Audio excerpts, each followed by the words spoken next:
30-minute debrief about this past Saturday. There's one gentleman on the sideline on Saturday that said, "I might be calling you later. I need to get this stuff off my chest." That man was Dylan. So we're going to talk today a little Iron Bowl, a little Auburn-Alabama 2023, and the madness that went on in Jordan-Hare. Man, before we get there, let's go where it all started. A decade ago, I was in 6th grade. My first ever Iron Bowl that I went to, my uncle Rodney Garner got me some tickets, and Chris Davis, as you know, our boy, kicked 6. I stormed the field as a 6th grader. Crazy feeling. Pepsi, popcorn, spilled, Dylan on the field. 2017, rush again. That's how I'm like a freshman in high school. 2019, I'm a senior in high school. Rush again. So I was 3-0 before I got to college. Then I become a student of Auburn University. And that's where the heartbreak began. 2021, 3rd and 18, 1 minute and 8 seconds left. Bryce Young, 25-yard pass. And they march on the field, 40-yard pass, whoever number 7 is, score a touchdown, they won 4 overtimes. That's my first heartbreak. Brutal, just brutal.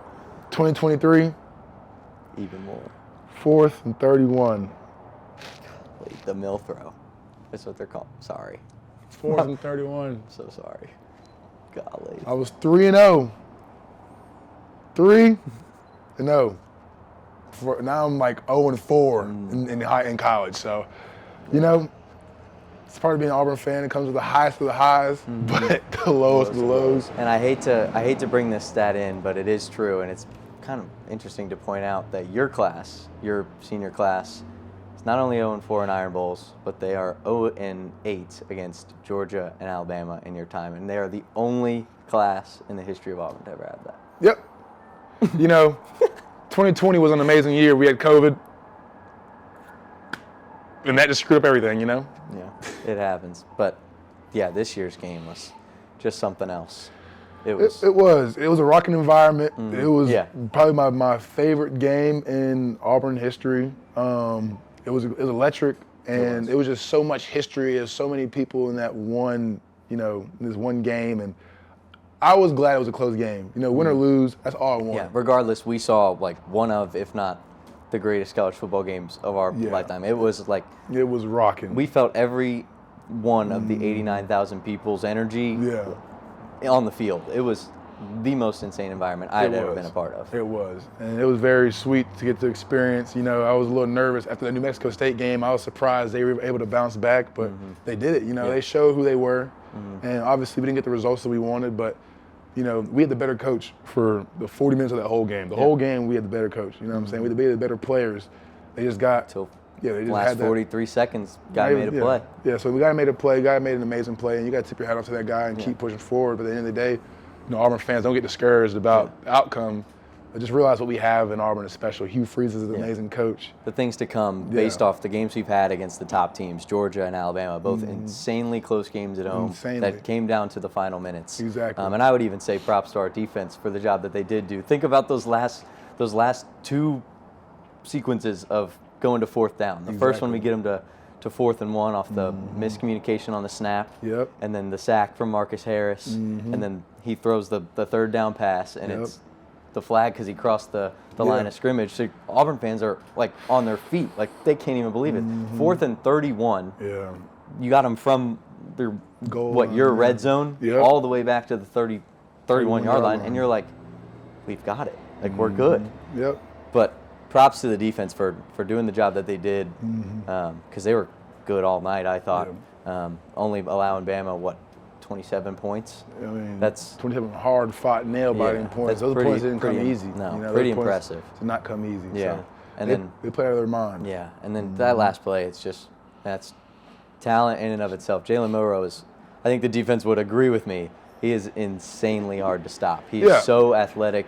He's always moving. There's always a play he might make, which is tough to prepare for in a spot. He's so hard to contain. Watching our guys contain him on the edge.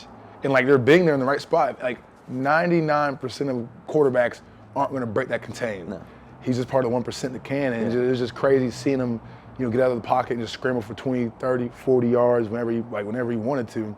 And that's kind of quarterback Jalen Milroe is. Props to him for being such a great athlete. Yeah. And, I went to the Texas-Alabama football game earlier this year, and like just watching him in person is so different than watching him on TV. Yeah. Like the TV doesn't do his speed justice. No, you see him in person, you're like, how can anybody tackle him? Yeah, You know I what was mean? videoing and I was having to move quicker than I had with Jay Daniels. He's tough, and he's considered one of the fastest quarterbacks in college football. And Milroe is. He be getting lit up though. Yeah. Milroe can take a hit. Milroe barely even took any hits because he's so dang fast. He's a big body and he's so fast. Yeah, the sack we got on him at the end of the game, I was like, oh, we finally got him, because we were chasing all game long. Yep. And then when it got to the clutch, I was like, oh, we finally made that one tackle. 50 made that one tackle. Exactly. So I thought we had it, and he just, props to him. He made an amazing play. So after the game, Milroe goes to say,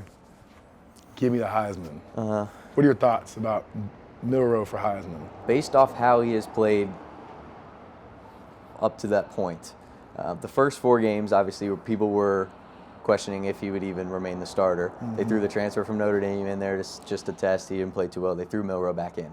And from Ole Miss game, which I think was week 4 or 5, he's improved like crazy. But I also don't think you can win a Heisman from week 4 on. I think you have to put 10, 12 games together to really be in that conversation. I know he wasn't actually in the Vegas list of people that they think is going to be in there. Yeah. But after making a play like that, I get emotions are at the highest they've been, and the energy's there. And of course, you want to be the quarterback that wins the award. Yeah. But in terms of actually winning, I don't really think he has that honest of a shot.